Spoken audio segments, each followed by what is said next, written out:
Hello and welcome back everyone to another video on Perceptron Career. And in today's video, we are going to see the 13th question in our video series of AI interview.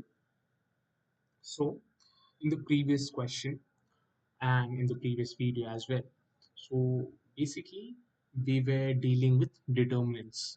What does determinant of a matrix represents? So in that video, we saw that basically it represents two mm, uh, values. One is the scaling factor, and another value is to check whether the inverse of a matrix is existing or not. Okay.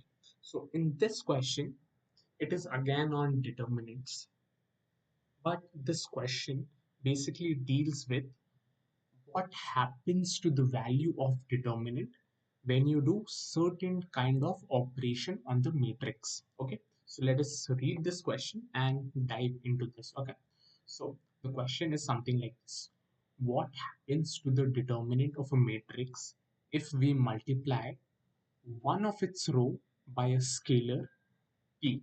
Okay, so here the capital R basically represent this is a matrix.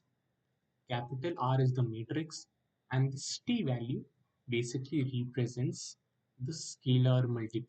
Okay, so let us imagine this question. Okay, so for example, the uh, R matrix is something like this. It is 2, 3, 1, 4.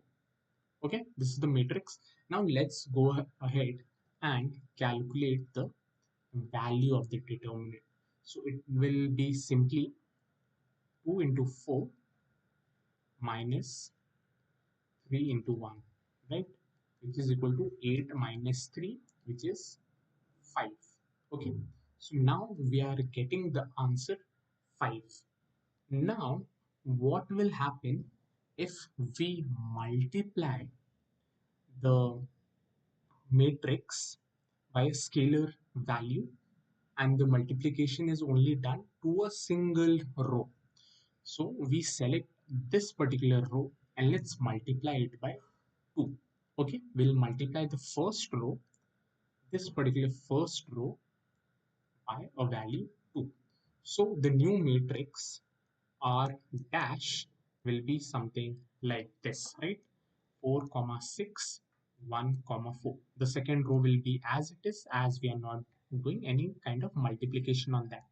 So the determinant of R dash will be 16 minus 6, right?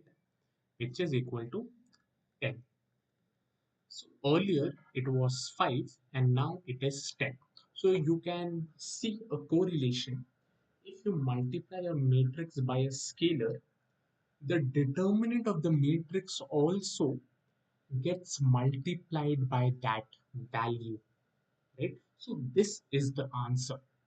If you multiply a determinant, a matrix by a scalar value on one of its row, the value of the determinant also scales up to that value, scales up by that value. If earlier determinant was A, and if you multiply its one of its rows by value 10, so now the new determinant will be 10A. Okay, so this is the overall concept. Okay, so you can see that in this particular map as well that I have drawn for you. So if you do a matrix operation, which is over here, it is basically a row multiplication of a row by a scalar. So the determinant is multiplied by that scalar and you get the matrix. Okay, you get the determinant. So the determinant scales up by that particular scalar value. And what if we multiply a column by a scalar value? What happens in that particular case? Okay, if you want to think about that, go ahead, take a pen and a paper, do it by yourself, and you'll get the answer. Okay, so pause the video now because next I'll be revealing the answer. Okay, so the answer to this question is again the determinant of the matrix goes up by that scalar value, even if you multiply the row by a given scalar value. Okay, I'm not going to show it here because it's on the same lines. Okay, you can go ahead and try that. So this is the answer. The determinant, it gets multiplied by the scalar value. Okay, so that's it for the video. Thank you so much. Please like the video if you enjoyed it. Please subscribe to the channel if you want more videos like this and you are preparing for your ML interviews. And if you want personalized mentorship, you can get in touch with us on our personal website. You will find the link down below, perceptroncareer.in.